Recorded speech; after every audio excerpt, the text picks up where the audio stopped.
अस्सलाम वालेकुम फ्रेंड्स, हम नॉवेल सल्फाइड के इस खूबसूरत से सफ़र में पहुंच गए हैं एपिसोड 7 पे। होप सो कि आपको अब तक के एपिसोड्स बहुत पसंद आई होंगी और आज हमारी है एपिसोड 7 जिसकी राइटर है नूर राजपूत। और ये जो आप आवाज़ सुन रहे कोई और आपको कैसे ही बता सकता है, मैं खुद आपको बताऊंगी कि ये आवाज़ किसकी है। तो ये आवाज़ है कायनात हुसैन की। होप सो आपको ये वाली आवाज़ अच्छी लग रही होगी। अगर नहीं अच्छी लग रही ना तो कमेंट बॉक्स में बताइएगा। मतलब आपको जो भी शिकायत हो, शिकवा हो, कुछ पसंद आ रहा हो, नहीं आ रहा हो, सब कुछ आपने कहाँ बताना है? कमेंट सेशन में, ताकि मुझे पता चले मुझे क्या इम्प्रूव करना है, क्या नहीं करना, किस चीज़ को ज़्यादा करना है, किस चीज़ को कम करना है, किस चीज़ को अच्छा करना है और किस चीज़ को बिल्कुल ही स्किप करना है। तो ये सारी बातें मुझे कैसे पता चलेंगी जब तक आप मुझे बताएंगे नहीं तो। अच्छा, अब हम आते हैं थोड़ी सी कहानी के स्पॉइलर की तरफ। मतलब आपको मैं कहानी सुनाऊँ और स्पॉइलर ना दूँ, ऐसा कैसे हो सकता है भाई साहब? तो हम लोग इसको स्टार्ट करते हैं थोड़ा सा ना बता कर फिर। अच्छा, ये कहानी है एक लड़की की जो कि अपनी फैमिली की बड़ी बेटी होती है और उसके फादर की डेथ हो जाती है और वो ख़ुद को ना कुछ बनाना चाहती है और उसके बहुत सारे प्लान्स होते हैं, ख्वाब होते हैं। वो उनको सच करना चाहती है अपने लिए। अपनी एक बहन होती है उसकी और एक भाई होता है, उनके लिए कुछ करना चाहती है, अपनी अम्मी के लिए कुछ करना चाहती है। पर बीच में आपको पता है जब तक ये इश्क मोहब्बत का चक्कर ना चले तो काम कैसे ही हो सकता है। कुछ ऐसा टाकरा उसका हो जाता है आरजे से, जो कि है अपने घर का सबसे बिगड़ा हुआ बेटा और ऐसा बच्चा जिसने सबके नाक में दम कर दिया। मतलब उसने किसी को नहीं छोड़ा, इवन दो कि अपनी मरी हुई माँ की कब्र तक खोदने लग गया। मतलब उसको एक चुल है, उसको हर चीज़ के बारे में जानना है। प्लस अल्लाह की करनी ऐसी कि उसके पास दिमाग भी एक्स्ट्रा है। मतलब जो काम लोग करने का सोच भी नहीं सकते वो बंदा वो काम कर गुजरता है और लोग सोच रहे थे अच्छा ऐसा भी होता है क्या। मतलब वो कुछ इस टाइप वाला लड़का है। और इन दोनों की जोड़ी आपको पता है कितनी बिंदास जमने वाली है। इस तरीके की अच्छी सी कहानी है। पर इस कहानी का जो सबसे खूबसूरत पहलू है वो ये है कि इस कहानी में ना इस्लामिक पॉइंट ऑफ व्यू से बहुत सारी बातें की जा रही हैं। जैसा कि हमारे अगर कुछ डाउट्स हैं रिलीजन के अकॉर्डिंग, कुछ ऐसे सवाल जो नॉन मुस्लिम हमसे करते हैं और हम उनके जवाब नहीं दे सकते, या फिर कुछ ऐसी बातें कि जो ना हमारे लिए बज़ाहिर थोड़ी मुश्किल होती हैं पर बहुत खूबसूरती से ना इस नावल में नूर राजपूत ने डिफ़ाइन की हुई हैं। तो होप सो जब आप लोग ये सुनेंगे ना आपको बहुत ज़्यादा मज़ा आने वाला है। फ्रेंड्स, इल्म जो होता है ना वो हमें हमेशा काम आता है। मैं कहती हूँ अगर आप किताब पढ़ें, आप एक पेज पढ़ें पर डेली पढ़ें। रोज़ाना की बुनियाद पर अगर हम एक लफ्ज़ भी सीख रहे हैं ना तो आप सोचें साल में 365 दिन है तो हम साल के एंड में कितने 365 लफ्ज़ सीख जाएंगे। लेकिन अगर हम सीखेंगे ही नहीं तो हम करेंगे कैसे? तो बस अब हम इसको स्टार्ट करते हैं। Ready set go. आरजे अपनी नई वीडियोस जो इसने अपलोड की थी उन्हें चेक कर रहा था। पिछले एक हफ्ते से एक नई फॉलोवर्स उसकी वीडियोस पर रिएक्ट कर रही थी और तारीफ़ अलग। वो कभी किसी के कमेंट्स नहीं पढ़ता था, अलबत्ता कभी कभी कुछ चीज़ें इसे मुस्कुराने पर मजबूर कर देती थी। Can we be friends? इस नई लड़की रहमा की तरफ से मैसेज आया था। आरजे ने इसके टाइप किए गए मैसेज को स्कैन किया था और फिर बिला इख्तियार ही वो हंसा था। Do not try to make me fool miss Shalini. वो एक सेकंड के अंदर इसे हकीकत से रोशनास करा गया था। स्टूपिड, वो बड़बड़ाया, जबकि दूसरी जानिब शालिनी इसका मैसेज पढ़कर हैरान व परेशान रह गई थी। वो इंसान था या कोई जादूगर? इसे बेवकूफ़ बनाना वाकई नामुमकिन था। वो कुछ देर शॉक्ड रही थी और फिर ज़ेरे लब मुस्कुरा दी थी। इसका इंतखाब 100% दुरुस्त था। इससे पहले कि ये आंसू कहीं हिजरत कर ले, किसी रोज़ तेरे गम की ज़ियाफ़त कर ले। इसने जाते हुए पुरसे में यही बोला था। अब ये बेहतर है कि यादों पे कनाअत कर ले। गाँव सब हार के जो हम कभी वापस लौटें, क्या ही अच्छा हुआ तेरी ज़ियारत कर लें। तो कहीं हमको मिले तो लिपट कर तुझसे, इतना फिर रोएं कि ज़ाया ये बसारत कर लें। काँप उठता हूँ मैं अब देख के हंसते चेहरे, लोग ये भी ना मोहब्बत की हिमाकत कर लें। इस मोहब्बत पे भी तुमने जो सितम ढाए हैं, ऐन मुमकिन है कि हम भी तुमसे अदावत कर लें। हानम पिछले दिनों एकेडमी नहीं गई थी। बुखार इसकी जान नहीं छोड़ रहा था। इसे डर था अगर वो एकेडमी जाएगी तो मेहरू इससे सवाल करेगी। मोबाइल पर आने वाली हर कॉल पर वो डर जाती थी। इसे लगता था कि अभी प्रिंसिपल का फ़ोन आएगा और फिर इसकी इंसल्ट होगी। अभी भी मोबाइल पर होने वाली बीप पर वो घबरा गई थी, लेकिन फिर नंबर और मैसेज देखकर वो चौंकी थी। एक नागवारी इसके चेहरे पर फैल गई थी। ये शख्स मेरा पीछा क्यों नहीं छोड़ देता? वो रूहान सा हुई थी। बहुत कुछ था जो वो कहना चाहती थी, बहुत कुछ था जो वो बताना चाहती थी, लेकिन इसे समझ नहीं आता था कि वो अपने एहसासात को किससे शेयर करे। मेहरू से इसकी बहुत अच्छी दोस्ती थी। इसके बरक्स वो इससे अपने दिल की बात नहीं कह पाती थी। थक हार कर इसने मैसेज डिलीट किया था। मुझे नंबर तब्दील कर लेना चाहिए। वो आखिर इस नतीजे पर पहुंची थी। इसकी नमाज़ें लंबी होती जा रही थी। गिड़गिड़ा कर वो ना जाने क्या मांगती थी। एक डर ने इसके दिल में डेरा डाल लिया था। इसने दोबारा एकेडमी जाना शुरू कर दिया था। ना मेहरू ने कोई बात की, ना प्रिंसिपल का फ़ोन आया और ना आरजे ने कोई पेशरफ्त की थी। धीरे धीरे वो भी इसे मजाक समझकर भूलने लगी थी। ये तुम्हारी सैलरी है हानी, असमारा आप ही ने भेजी है। तुम बिना प्रिंसिपल से मिले वापस आ गई थी। मेहरू ने हानी की अमानत इसे दी थी, जिस पर हानी ने शुक्र अदा किया था कि सब नॉर्मल था, ठीक था। पिछले कुछ दिनों से इस अनजाने नंबर से कॉल आ रही थी, जिसे वो जानबूझकर नहीं पिक कर रही थी। मैम मेरी बात सुने, मैं हफ्सा हूँ, प्लीज़ मैम। इसका मैसेज पढ़ने के बाद तो हानम का दिमाग घूम गया था। इसने मोबाइल ही बंद कर दिया था और अब फिर किसी और नंबर से फ़ोन आ रहा था। उठा लो हानी, किसका फ़ोन है? मेहरू की बात पर वो चौंकी थी। पता नहीं, हानम का मूड ख़राब हुआ था। यार पूछ तो लो एक बार। मेहरू के इसरार करने पर हानम ने कॉल रिसीव की थी। प्लीज़ मैम मेरी बात सुन ले, प्लीज़ फ़ोन बंद मत कीजिएगा, प्लीज़ मैम। हफ्सा मिन्नतें कर रही थी। हफ्सा मुझे आपसे कोई बात नहीं करनी, हानम ने दो टोक जवाब दिया था। ना करें बात, लेकिन मेरी बात सुन ले प्लीज़। वो रूहान ने मजाक किया था मैम, प्रैंक। इसने मुझे इमोशनली ब्लैकमेल किया था कि अगर मैंने इसकी बात नहीं मानी तो वो किसी से भी ये काम करवा लेगा और फिर शायद सबको ये बात पता चल जाए। इसने मुझे इसलिए कहा था कि मैं किसी को नहीं बताऊंगी क्योंकि आप मुझे अजीज़ हैं। वो आखिरी बात कहते हुए रो दी थी। इट्स ओके हफ्सा, कोई बात नहीं, आप भी भूल जाओ इस बात को। हानम ने गहरा सांस लिया था। पक्का आप नाराज़ तो नहीं है ना? नहीं, मैं नहीं हूँ नाराज़, फिर बात होगी। वह इसका जवाब सुने बिना फ़ोन बंद कर चुकी थी। दिल से एक बोझ सा उतर गया था। एक डर जो था वो ख़त्म हो गया था। इसे यकीन हो गया था कि वो सब ड्रामा था। क्या हुआ हानी? मेहरू ने, जो इसे गौर से देख रही थी, इसके फ़ोन बंद करने पर पूछा था। कुछ नहीं, बस कॉलेज का एक मसला था। वो खुशदिली से मुस्कुरा दी। वाकई हफ्सा ने इसे बहुत बड़े सदमे से बाहर निकाल लिया था। हानम अब अपने आप को बहुत हल्का फुल्का सा महसूस कर रही थी। स्टेडियम लोगों के हुजूम से भरा पड़ा था। हर तरफ नौजवान लड़के लड़कियां इसके इंतज़ार में थे। हर एक की ज़बान पर बस आरजे था। रात के अंधेरे में भी रंग बिरंगी रोशनियों ने स्टेडियम के दरमियान बने स्टेज को मुनव्वर किया हुआ था। वो प्रोफेशनल सिंगर नहीं था और ना किसी के लिए गाता था। अलबत्ता इसके फ़ैन डिमांड करते थे इसे सुनने की और वो एक दिन फ़ाइनल कर देता था। इसी दिन देखने और सुनने वालों का हुजूम जमा हो जाता था। जीनी मार्टन से इसकी दोस्ती सोशल मीडिया पर हुई थी। वो बरतानिया से ताल्लुक़ रखती थी। 30 साल जेनी कहीं से भी 30 साल की नहीं लगती थी। वो एक प्रोफेशनल सिंगर थी जिसकी आवाज़ निहायत दिलकश थी। अलबत्ता जब से इसने आरजे की आवाज़ सुनी थी वो हैरान रह गई थी और इसकी शिद्दत से ख्वाहिश थी कि वो आरजे के साथ सिंगिंग करे। और आज वो आ रही थी आरजे के साथ। वो दोनों एक साथ धमाका करने वाले थे।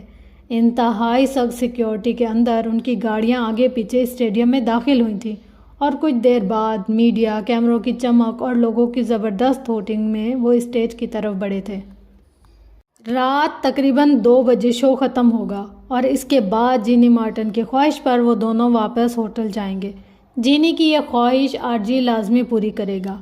एक बार वो दोनों होटल पहुंच जाएंगे फिर हमारा काम आसान हो जाएगा। वो प्रोजेक्टर के सामने खड़ी बता रही थी। स्क्रीन पर स्टेडियम के अंदर बाहर स्टेडियम से होटल तक और होटल के अंदर तक हर चीज़ का नक्शा था और दूसरी स्क्रीन पर स्टेडियम की वीडियो नज़र आ रही थी। ध्यान रहे, इस बार प्लान फेल नहीं होना चाहिए, बॉस ने सख्त तंबीह की थी। लड़की ने इस बात में सर हिला दिया था। जीनी और आरजे दोनों सियाह रंग के कपड़ों में थे। जीनी ने घुटनों तक आते शॉर्ट कपड़े पहन रखे थे, जबकि आरजे घुटनों से फटी जीन्स पहने, जिसकी ब्लैक जैकेट भी जगह जगह से फटी हुई थी। रबर बैंड से बालों को पीछे की जानिब किए, गले और बाजू में लटके बैंड्स जिन पर आरजे वाजे लिखा चमक रहा था, वो दोनों आवाम की तवज्जो का मरकज़ बने थे। गिटार हाथ में पकड़े वो स्टेज पर झूल रहा था। जीनी इससे 10 साल बड़ी थी और थी भी बरतानिया से, लेकिन आरजे से कहीं से भी इससे मुतासिर नज़र नहीं आ रहा था और ना ही वो खौफ का शिकार था।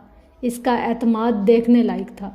I am so lonely broken angel, I am so lonely listen to my heart.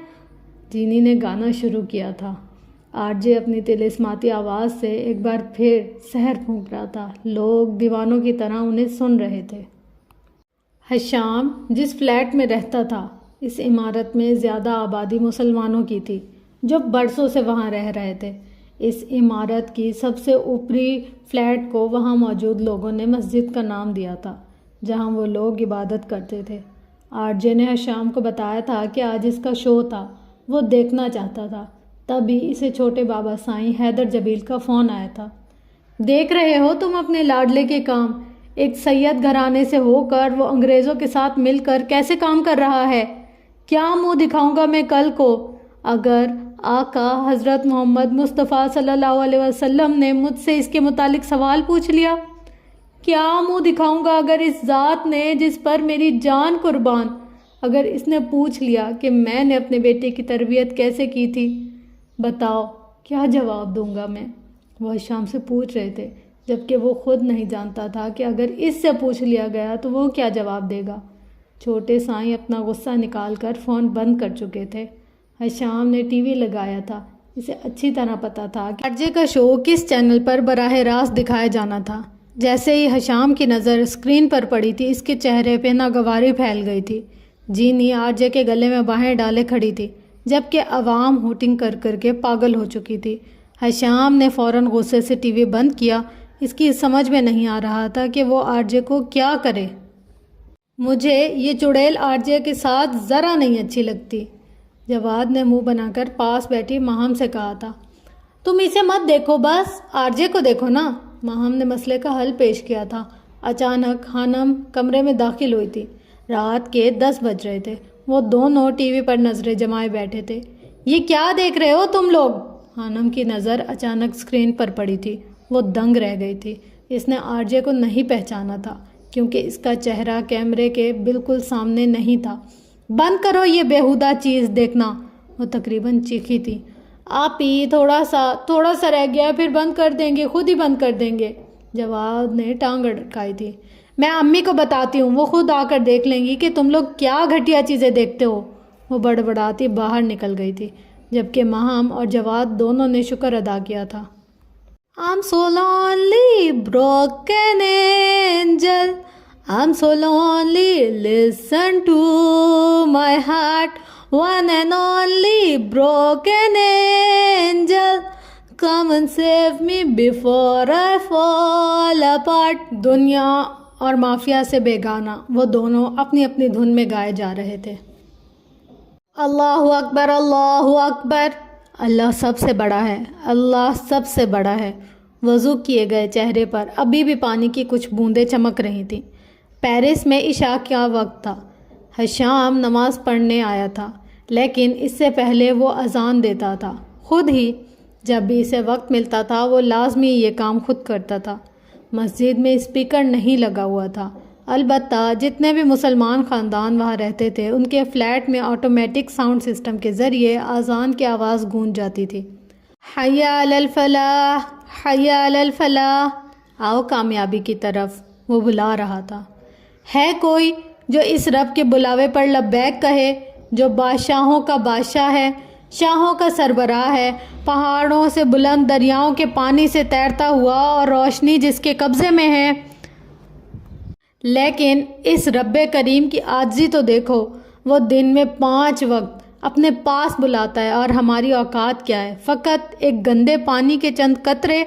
अल्लाह ताला कुरान में फरमाते हैं कि सूरत अल मोमिनून, वही तो है जिसने तुमको पहले मट्टी से पैदा किया, फिर नुत्फ़ा बनाकर, फिर लोथड़ा बनाकर, फिर तुमको निकालता है कि तुम बच्चे होते हो, फिर तुम अपनी जवानी को पहुँचते हो, फिर बूढ़े हो जाते हो, और कोई तुम में पहले मर जाता है और तुम मौत के वक्त मुकर्रर तक पहुँच जाते हो, और ताकि तुम समझो। लेकिन वो इतना मेहरबान रहीम करीम है जिसकी इजाज़त के बिना एक चिड़िया पर नहीं हिला सकती, एक दरख्त पत्ता नहीं हिला सकता, मगर अपने बंदों के बार बार ना आने पर वो अपना बुलावा तर्क नहीं करता, हम पे रिस्क बंद नहीं करता। फिर पुकारता है, हय्या अलल फलाह, है कोई जो आए, जो मांगे, है कोई गदा जो आवाज़ लगाए, है कोई मुफलिस जो मुफलिसी में मुझे सजदा करे, कोई नींद तर्क करके सजदा रेज हो, है कोई बख्शिश मांगने वाला, कोई तौबा करने वाला। आओ आओ, तुम्हारा रब तुम्हें खुद पुकार रहा है। हाँ, वही रब जिसके कब्ज़े में तुम्हारी जान, वही तुम नाचार लोगों को तुम्हें तुम्हारी कामयाबी के लिए ही पुकार रहा है। कौन जानता था पेरिस में रहने वाला, इंग्लिश में PhD करने वाला शख्स ऐसा था। छोटी सी मस्जिद में सादा से कपड़े पहने लोगों को कामयाबी की तरफ बुलाता वो शख्स हज़ारों के मजमे में दाद वसूल करते आरजे से कहीं बेहतर लग रहा था। नमाज़ पढ़ने के बाद इसने दुआ के लिए हाथ उठाए थे। या अल्लाह, रूहान जबील को हिदायत दे। या अल्लाह पाक, इसकी हिफाजत फरमा। और आज भी सबसे पहले इसने आरजे के लिए सब कुछ मांगा था। आज मैं एंजल से अपने दिल की बात कहकर ही दम लूँगा, मैडी ने फर्जी कॉलर झाड़ते हुए कहा था। तुमसे नहीं होगा मैडी, एल्बर्ट साफ को था। तुम जलते ही रहना, देखना आज मैं ये काम ज़रूर पूरा करूँगा। मैडी काफ़ी पुरजोश था। रेस्टोरेंट में इसकी ड्यूटी 4 बजे शुरू होती थी, वो 3 बजे वहाँ मौजूद था। मैडी इस रेस्टोरेंट में पार्ट टाइम वेटर का काम करता था। वो आ गई है मैडी, जाओ और फतह कर लो, एल्बर्ट ने मैडी को उकसाया था। एंजल अपनी मखसूस जगह पर बैठी थी। जाओ अब, एल्बर्ट ने कश्मकश का शिकार खड़े मैडी से कहा था। अच्छा अच्छा, जा रहा हूँ, मैडी ने खुद को तसल्ली दी थी। वो छोटे छोटे कदम उठाता एंजल की तरफ बढ़ा था। कैसी हो एंजल, वो इसके सामने बैठते हुए पूछ रहा था। एंजल ने इसे घूरी से नवाजा था। कुछ बात करनी थी, मैडी ने इसके घूरने पर संभल कर कहा था। बोलो, सर्द लहजा था। वो मैडी का गला खुश्क हो गया था। इसने मेज़ पर रखा पानी का गिलास उठाकर पिया था। एंजल इसे गहरी नज़रों से देख रही थी। क्या मैं, बोलो। Will you marry me, Maddy ने आंखें बंद करके कहा था। इसका सांस अटका हुआ था।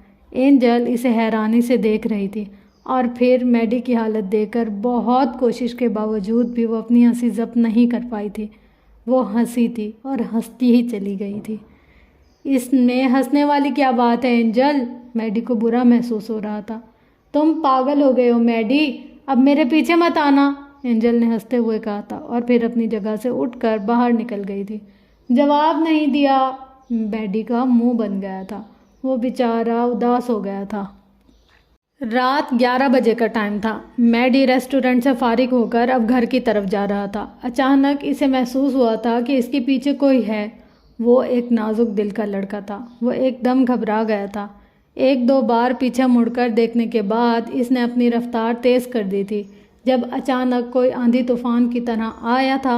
इसके सर और चेहरे को जैकेट से ढांपने के बाद घूंस से मुक्के की खूब बारिश की गई थी इस पर। कौन हो तुम, छोड़ो मुझे, क्यों मार रहे हो, बचाओ मुझे, वो चीख रहा था। मेरी एंजल को प्रपोज करते हो, खबरदार जो आइंदा इसके आसपास भी नज़र आए तो, मारने वाले ने उर्दू ज़बान में कहा था। मैडी को सिर्फ लफ्ज़ एंजल समझ आया था और कुछ भी नहीं। 2-4 घूंसे इसके पेट में मारने और अपनी भड़ास निकालने के बाद अब वो रात के अंधेरे में रफू चक्कर हो गया था, जबकि मैडी ने, जिसकी हालत बुरी हो रही थी, मुश्किल से अपने चेहरे से जैकेट उतारी थी और फिर बिना आगे पीछे देखे घर की तरफ दौड़ लगा दी थी। शो ख़त्म हो चुका था। अब वो लोग वापस जा रहे थे। आरजे जैनी को होटल छोड़ने जा रहा था। उनकी गाड़ी के आगे और पीछे भी गाड़ियां गामजन थीं। जिनमें जैनी की पूरी टीम थी। आज के शो के बाद आरजे की फ़ैन फॉलोइंग दुगनी बढ़ी थी। वो दोनों गाड़ी की पिछली सीट पर बैठे थे। जैनी काफ़ी थकी नज़र आ रही थी, अलबत्ता नींद आरजे के आसपास भी नहीं भटकी थी। इससे इस वक्त नींद नहीं आती थी। जैनी आरजे से चिपकी बैठी थी, इसे कोफ्त हो रही थी। अचानक आरजे की नज़र सामने लगे मिरर से झांकते ड्राइवर पर पड़ी थी। वो एकदम चौंका था। वो ड्राइवर उन्हें लेकर आया था, वो कोई और था। वो आंखों से पहचान गया था कि ड्राइवर बदल चुका है। आरजे को किसी गड़बड़ का एहसास हुआ था। क्या हुआ बेबी? जैनी ने इसके चेहरे का रुख अपनी तरफ किया था। आरजे की नज़र इसके गले में लटके डायमंड के नेकलेस पर पड़ी थी। इसकी आंखें सुकड़ी थी और फिर वो शॉक्ड रह गया। इसे लॉकेट के अंदर माइक्रो कैम नज़र आया था। इससे पहले वो कुछ कहता, इसके मोबाइल ने चिंगारना शुरू किया था। मिक्की की कॉल थी। हेलो आरजे, कहाँ हो तुम? मेरा एक्सीडेंट हो गया है। मिक्की की घुटी घुटी सी आवाज़ उभरी थी। गाड़ी रोको, आरजे ने कहा था। क्या हुआ साहब? आगे बैठे ड्राइवर ने पूछा था। मैंने कहा गाड़ी रोको, वो चिल्लाया था। जैनी डर कर इससे अलग हुई थी। ड्राइवर ने गाड़ी एक झटके से रोकी थी। आरजे बिना कुछ कहे गाड़ी से बाहर निकल गया था। आरजे की गाड़ी के पीछे जो गाड़ियां थी वो भी एक झटके से रुकी थी। जैनी और ड्राइवर दोनों मुंह खोले हैरत से दूर जाते आरजे को देख रहे थे। वो इसे कुछ नहीं कह सकते थे और ना अब रोक सकते थे। वो अपनी मर्ज़ी से उनके साथ जाता तो अलग बात थी। ड्राइवर ने घूर कर जैनी को देखा था।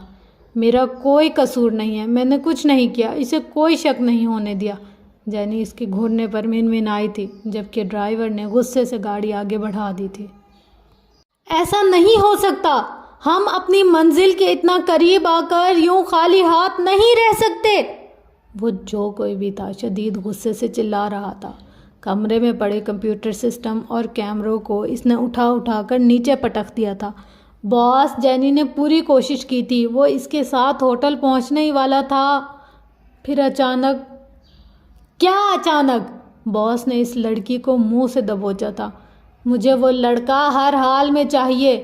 ऐन मौके पर इसे क्या मालूम हुआ था? इसे किसकी कॉल आई थी जो वो गाड़ी से उतर गया? बताओ मुझे, कौन है गद्दार? बॉस का गुस्से और सदमे से बुरा हाल हुआ पड़ा था। दफा हो जाओ मेरी नज़रों के सामने से, जाओ। बॉस के चीखने पर लड़की घबरा कर कमरे से बाहर गई थी। आरजे, वो एक बार फिर पूरी ताकत से चिल्लाया था। आरजे, तुम कहाँ हो? अभी तक हॉस्पिटल नहीं पहुँचे? मेरा इतना बुरा एक्सीडेंट हुआ है, गाड़ी उलट गई थी और मैं। जैसे ही आरजे ने फ़ोन उठाया था, मिक्की एक बार फिर शुरू हो गया था। बकवास बंद करो मिक्की, और ये ड्रामा क्यों कर रहे हो तुम? इसका दिमाग पहले ही घुमा हुआ था। ऊपर से मिक्की का ड्रामा इसे समझ नहीं आ रहा था क्या हो रहा है। कौन सा ड्रामा? मिक्की संभल कर बोला। तुम्हारा एक्सीडेंट हुआ है ना? हाँ हुआ तो है। हाय मेरी टांग बहुत दर्द हो रहा है, मिक्की करा रहा था। अच्छा? आरजे ने अच्छा पर जोर दिया। गाड़ी उलट गई तुम्हारी? और तुम उल्टी गाड़ी में उल्टे लटके मुझे फ़ोन पर बता रहे हो कि मेरा एक्सीडेंट हो गया? वाह, आरजे को इतना स्टूपिड समझा है, इसने तंजिया कहा। नहीं, वो तो मिक्की सटपटा गया था। इससे कोई बहाना नहीं बन पा रहा था। जल्दी मरो घर, मैं इंतज़ार कर रहा हूँ, आरजे ने कहते हुए फ़ोन बंद किया था। 5 मिनट बाद मिक्की ऊपर से नीचे आया था। आरजे ने इसे घूरी से नवाजा था।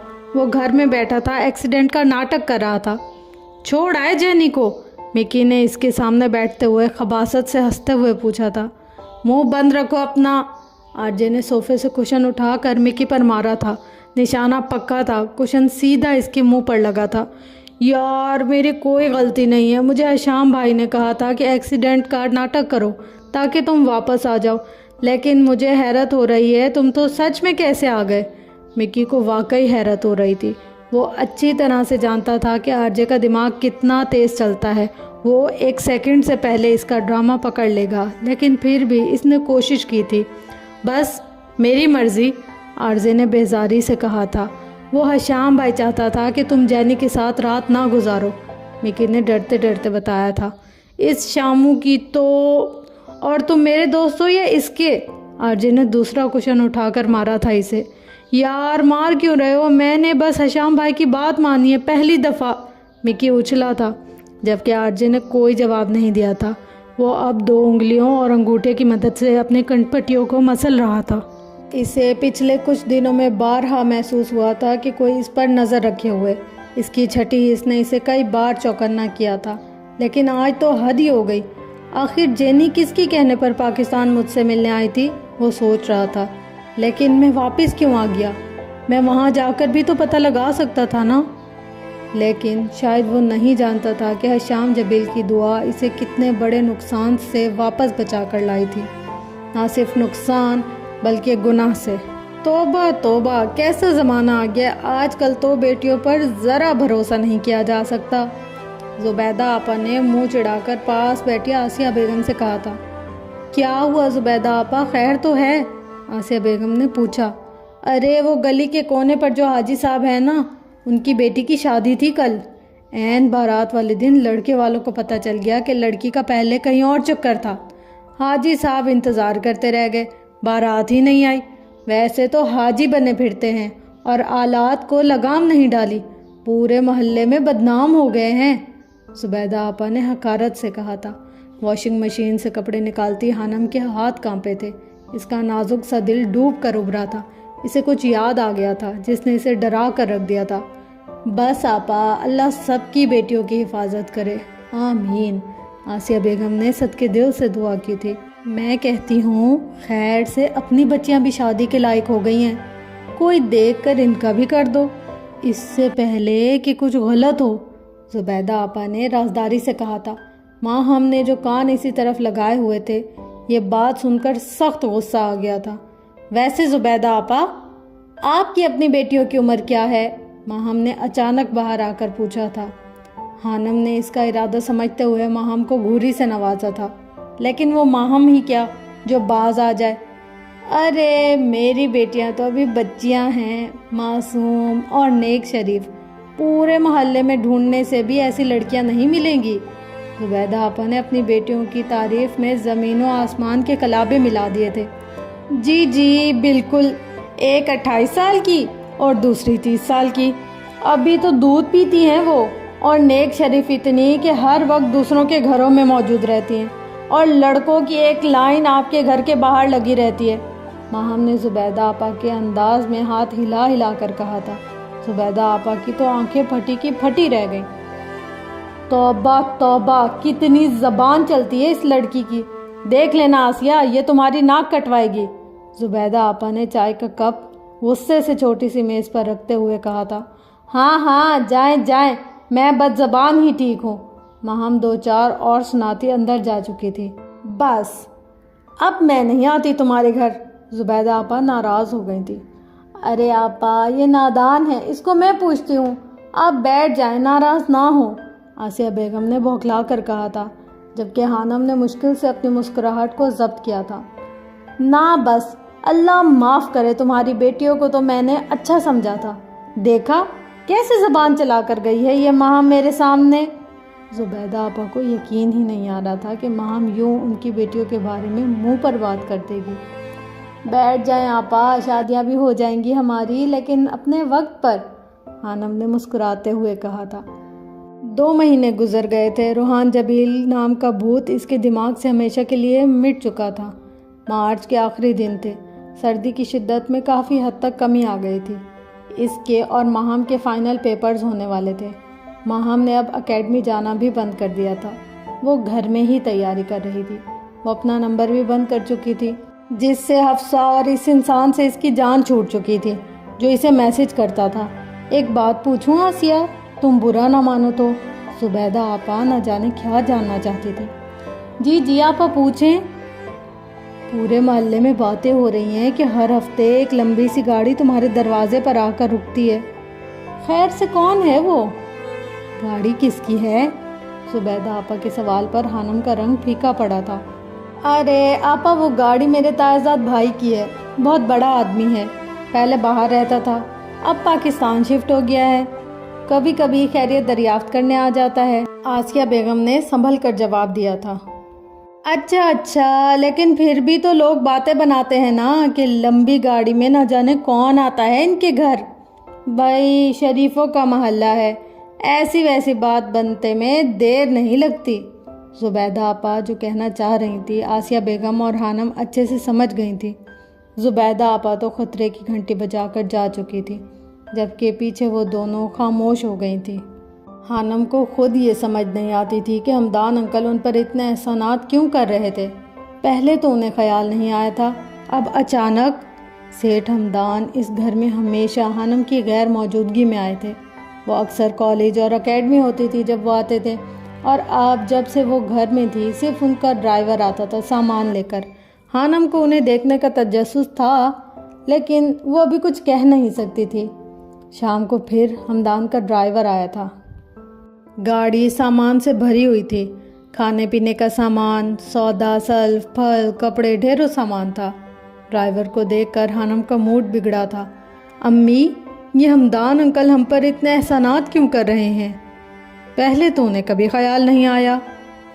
ये तो मैं खुद पूछना चाहती हूँ उनसे, लेकिन वो आए तब ना। आसिया बेगम भी बौखला गई। उन्हें मोहल्ले वालों की बातों से डर लगता था। सुनो भाई, आसिया बेगम ने हमदान के ड्राइवर को मुखातिब किया था, जो गाड़ी से सामान निकालकर घर में लाकर रख रहा था। जी बीबी जी, ड्राइवर ने अदब से जवाब दिया था। हमदान से कहना इन सब की ज़रूरत नहीं है, हम अपने घर में बहुत खुश हैं और आइंदा इन सब तकल्लुफ़ात की ज़हमत ना करें। ठीक है बीबी जी, आपका पैगाम साहब तक पहुंचा दूंगा। वो पिछले 1 महीने से पेरिस गए हैं अपनी बेटी से मिलने, लेकिन मुझे फ़ोन पर तलकीन करते हैं कि मैं सब आपके घर पर वक्त पर पहुंचाता रहूं। ड्राइवर ने अपनी ड्यूटी पूरी करते हुए कहा था। ठीक है, लेकिन इस बार फ़ोन आए तो इसे कहना कि जब वो वापस आए तो मुझसे मिले, आसिया बेगम ने उलझे हुए लहजे में कहा था। ड्राइवर सर झुकाकर वापस चला गया था। ज़ुबैदा आपा की बातों ने आसिया बेगम को परेशानी में डाल दिया था। आरजे ने कुछ दिनों के लिए अपने सोशल मीडिया पर जितने भी अकाउंट्स थे बंद कर दिए थे। वो कुछ दिन इस दुनिया से अलग रहना चाहता था, जहां लोग इसे जानने लगे थे, और जानने के साथ साथ इस पर नज़र भी रखी जा रही थी। यूनिवर्सिटी से फारिग होने पर वो हशाम के पास चला गया था। मिकी इसके साथ था। वो दुनिया घूमना चाहते थे। आरजे ने मिकी को सख्ती से मना किया था कि वो सोशल मीडिया पर इसकी तस्वीर को शेयर ना करें। लोग हैरान थे कि आरजे कहाँ चला गया था। अलबत्ता अकाउंट्स बंद करने से पहले इसने अपने शायकीन के लिए पैगाम छोड़ा था कि वो जल्द वापस आएगा, और वाकई वो जल्द वापस आने वाला था। मिकी, आरजे और हशाम तीनों पेरिस के मशहूर रेस्टोरेंट में बैठे थे। वो वहाँ डिनर करने की गर्ज से आए थे। बहुत भूख लगी है हशाम भाई, मिकी ने अपने पेट पर हाथ रखते हुए कहा था। ऑर्डर कर तो दिया है, 5 मिनट इंतज़ार कर लो भूखे इंसान, जवाब आरजे की तरफ से आया था। मैं 1 मिनट में आया, हशाम ने मोबाइल की तरफ देखते हुए कहा था। कोई अहम कॉल थी। ये हशाम के साथ लड़की कौन है? माही ने पास बैठी इला से पूछा था। दोस्त होंगे, और कौन हो सकते हैं? इला ने खाना खाते हुए जवाब दिया था। माही कब से अपने सामने बैठे हशाम को देख रही थी। आरजे की इसकी तरफ पुश थी, वो इसे नहीं देख पाई थी। अलबत्ता मिकी और हशाम इसे नज़र आ रहे थे। ये इत्तफाक था या इसकी खुशनसीबी कि हशाम इसे आज नज़र आ गया था। माही ने इसे तंग करना तो छोड़ दिया था, लेकिन चाहना और देखना नहीं छोड़ा था। मेरे हम सफ़र तेरी बेरुखी, दिल मुब्तला की शिकस्त है, इसे किस तरह मैं कहूँ फ़ता, ये मेरी अना की शिकस्त है। तू चला गया मुझे छोड़कर, मैं फिर भी तुझको सदाएं दूँ, मेरे हम सफ़र तो रुका नहीं, ये मेरी सदा की शिकस्त है। तुझे ला के दिल में बिठा दिया, तुझे राज हर एक बता दिया, तूने फिर भी कोई वफ़ा न की, ये मेरी वफ़ा की शिकस्त है। मैं चिराग कोना मिजाज था, तुझे बिजलियों की तलब रही, मुझे आंधियों ने बुझा दिया, ये मेरी ज़िया की शिकस्त है। मुझे कोई तुझसे गिला नहीं, तू मिला था कब का बिछड़ गया, मेरे जुर्म की है यही सज़ा, ये मेरी सज़ा की शिकस्त है। मेरी खामोशी के बयां को तू समझ के भी ना समझ सका, मेरे आंसुओं का पयाम ही दिल बेनवा की शिकस्त है। गमे दास्ताने हयात के सभी तस्किरे हुए रायगा, मेरे चार अगर तेरा ये हुनर मेरी हर दुआ की शिकस्त है। मुझे खामोशी ये हयात में यूँ कभी ना कोई गिरा सका, तेरी खामोशी की पुकार ही मेरी इब्तदा की शिकस्त है। दोस्त?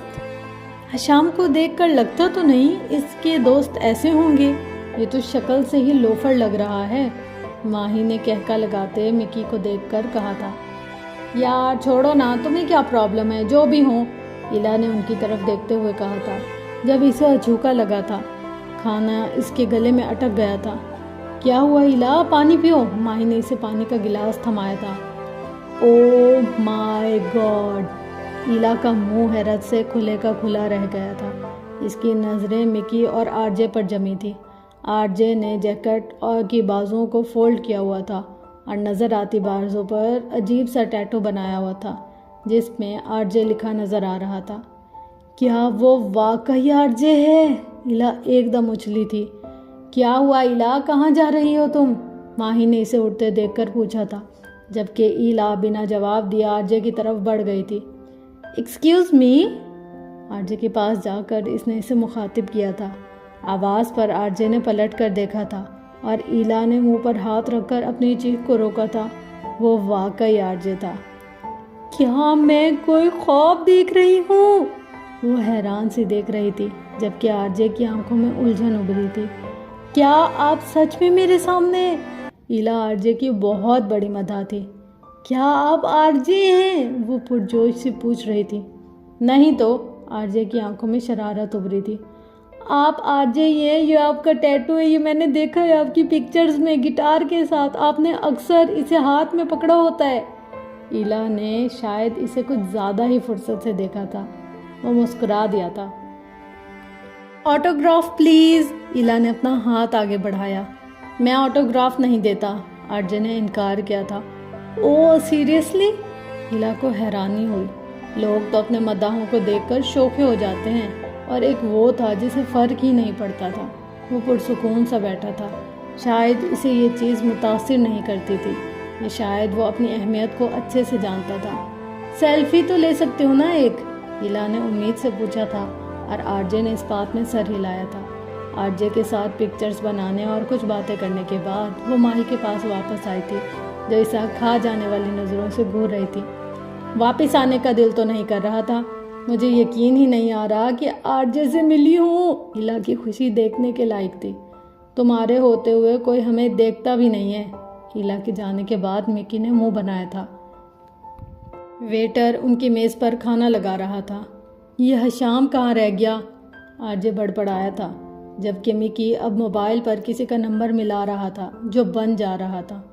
अफसोस रहेगा सारी उम्र, ज़िंदगी में सिर्फ एक ऐसी लड़की आई जिसे मिकी हासिल नहीं कर सका, जो मिकी से बचकर निकल गई। मिकी ने हसरत से मोबाइल की स्क्रीन पर चमकते नंबर को तकते हुए कहा था। तुम मिकी थे ना, इसलिए आरजे होता तो जाने ना देता, बल्कि वो खुद नहीं जाती। वो दोनों खबासत की तमाम हदें पार करते हुए कहका लगाकर हंस रहे थे। दूर बैठी इला 27 से इस हैंडसम से लड़के को देख रही थी, जिस पर इसे हाल ही में क्रश हुआ था। लेकिन शायद वो नहीं जानती थी कि जो इंसान बाहर से खूबसूरत नज़र आता हो, ज़रूरी नहीं उसका अंदर इतना ही खूबसूरत हो। आरजे की नज़र हशाम पर पड़ी थी, जो उनकी तरफ पड़ रहा था। इसे देखकर वो दोनों सीधे होकर बैठ गए थे। हशाम को ऐसी बातें नहीं पसंद थी, इसलिए ख़ास तौर पर मिकी तो डरता था इससे, और इसके सामने इस तरह की बातें करने से गुरेज करता था। तकरीबन आधे घंटे के बाद वो लोग इस रेस्टोरेंट से बाहर निकले थे। माही का एक भी पल ऐसा नहीं था जब इसने अपनी नज़रों को हशाम के चेहरे से हटाया हो। इसे जी भर कर देखने का मौका मिला था, और इसने इस मौके से खूब फ़ायदा उठाया था। वो लोग जा चुके हैं माही, अब हमें भी चलना चाहिए। उनके जाने के बाद इला ने माही को झंझोड़ा था। हाँ ठीक है चलो। माही किसी ट्रांस के ज़ेरे असर थी। वो दोनों भी दरवाजे की तरफ बढ़ गई थी। इला आगे चल रही थी, जबकि माही इसके पीछे थी। इला दरवाजे से बाहर निकल चुकी थी। जैसे ही माही ने दरवाजे से बाहर कदम बढ़ाए, एक ज़ोरदार वज़नी चीज़ इसके सर से टकराई थी। माही को अपना दिमाग घूमता हुआ महसूस हुआ था। दर्द की शिद्दत ने इसे कराहने पर मजबूर किया था। वो नीचे बैठती चली गई थी। आंखों के आगे अंधेरा छा गया था। नीचे गिरने से पहले इसने थोड़ी सी आंखें खोली थी और अपने सामने एक लंबे ऊंचे लड़के को खड़ा पाया था, जो हैरानी से इसकी तरफ देख रहा था। इसके बाद माही का जहन तारीकियों में डूब गया था। हानम आज सुबह से ही दुआएं मांग रही थी। इसका बीएससी का रिजल्ट आने वाला था। आज तो हानो आपी का अमालनामा खुलने वाला है, अल्लाह खैर करे। जवाद इसे परेशान देखकर मजीद परेशान कर रहा था। दुआ करो मेरे लिए। हानम का दिल धक धक कर रहा था। नहीं करूँगा। आप कौन सा मुझे आरजे का शो देखने देती हैं? जवाद ने मुंह बनाया। अच्छा दुआ करो ना, अगर मेरे मार्क्स अच्छे आए तो ज़रूर देखने दूंगी। हानम ने जैसे मिन्नत की थी। प्रॉमिस? वो टलने वाला नहीं था। प्रॉमिस नहीं करते जवाद। ठीक है फिर, एक दो किताबों में हानो आपी आप उड़ गई। वो एकदम ही नजूमी बन गया था। मुंह बंद करो अपना। हानम को गुस्सा आया था। तो फिर वादा करें कि आरजे का शो हमारे साथ देखा करेंगी आप, और अगर नहीं देखना तो हमें देखने देंगी। जवाद ने एक हाथ में रिमोट पकड़ा था जबकि दूसरा हाथ इसके सामने फैलाया था। आरजे गया भाड़ में। तुमने मुझे बद्दुआ दी, एक थर्ड क्लास सिंगर के लिए मुझे बद्दुआ दी। हानम का सदमे से बुरा हाल था। थर्ड क्लास नहीं है वो, आरजे एक ब्रांड है। हानम ने हैरत से अपने सामने खड़े 13-14 साल जवाद को देखा था। इसे यकीन नहीं आ रहा था कि वो आरजे को इतना पसंद करता है। अब इस घर में या तो आरजे रहेगा या हानी। हानम अपना गुस्सा सब करते कमरे से बाहर निकल गई थी। ओहो हानो आपी, आप कितनी बेवकूफ़ हैं। आरजे को कौन निकाल सकता है? आप इस मौसम में कहाँ जाएंगी? जवाद हानम की बेवकूफ़ी पर सर पीट कर रह गया था।